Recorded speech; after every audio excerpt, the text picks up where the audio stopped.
Hello to our friends on Facebook and to all of us here, all of you here at Congregation Beth El in Missouri City, Sugar Land, where we get together every Thursday night at 7:30 at Congregation Beth El.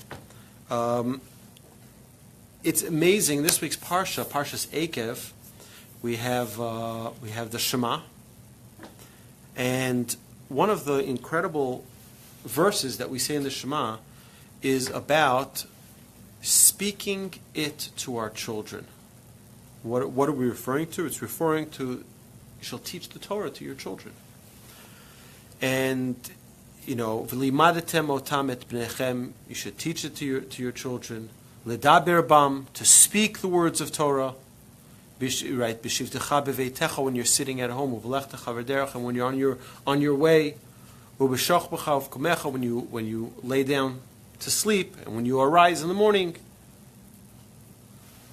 And I think it's such a remarkable idea that the Torah is telling us that the key to successful parenting is to talk to your children.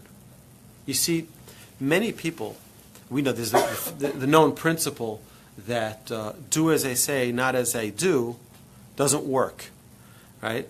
Children follow by example.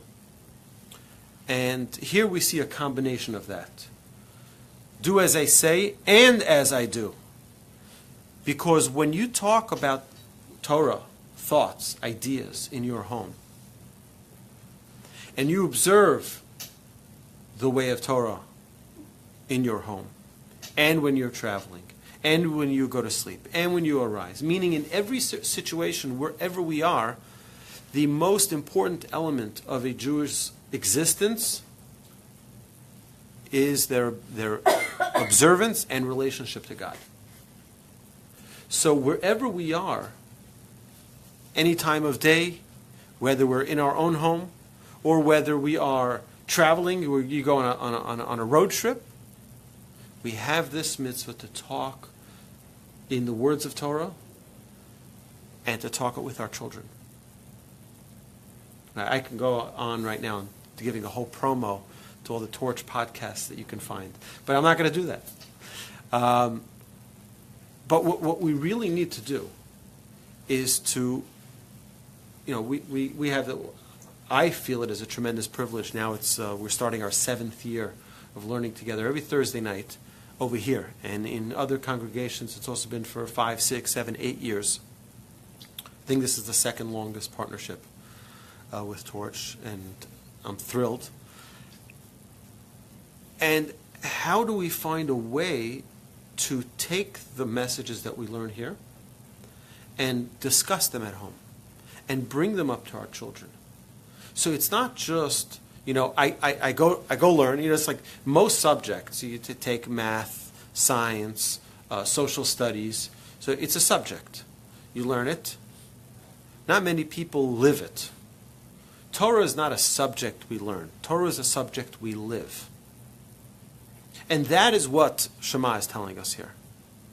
Shema, when we read the words of Shema, which is our mission statement as a people, what we're proclaiming is that Judaism is not a religion of, certain practices.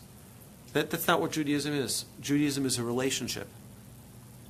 And as a relationship, we live that relationship. There's no, now I'm in the mood of a relationship, so now, right, any relationship that works on such a, now I'm in the mood, now I'm not in the mood, has slim chances of success. When we are dedicated to that relationship with the Almighty, it's all-encompassing. Now, that does not mean that it's an all-or-nothing proposition. Right? Many people think, I've heard many people say this, well, if I can't do the whole Shabbos, I'm not going to do any of it. But that's not true. In Judaism, we don't see an all or nothing proposition. It is whatever the most we can do, the best we can do. Take whatever you can do and do it. But at least in our discussion, our conversations, in our thoughts, whether we're at home, whether we're away, wherever we are, to try to enrich our lives with that conversation, especially with our children. Because if we don't talk Judaism to our children, then what else is there? I mean, there's plenty more. We can talk sports all day with our children. Right? We can talk about cars, and we can talk about movies, and we can talk about anything that interests you, about books.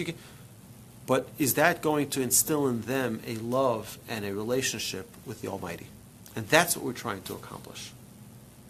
So it's an important part of the Shema. When we say it, we should hopefully it should remind us every day, morning, afternoon, and evening, to get our thoughts going again in our relationship with God, between us and God, and with our family, so that it can become a spiritual experience. Just being at home. It doesn't have to be a dull conversation, rather an inspiring one and an uplifting one. So not to say that if it's not about God, it's dull, right? But it could be more uplifting and more inspirational when we talk thoughts of Torah, thoughts of ideas, ethical dilemmas like you had last week with Rabbi Johnny, right? So these are it's an amazing tool that God's giving us. Don't think it's only in the study hall or when you're at class. Judaism and the Torah is an all-encompassing experience.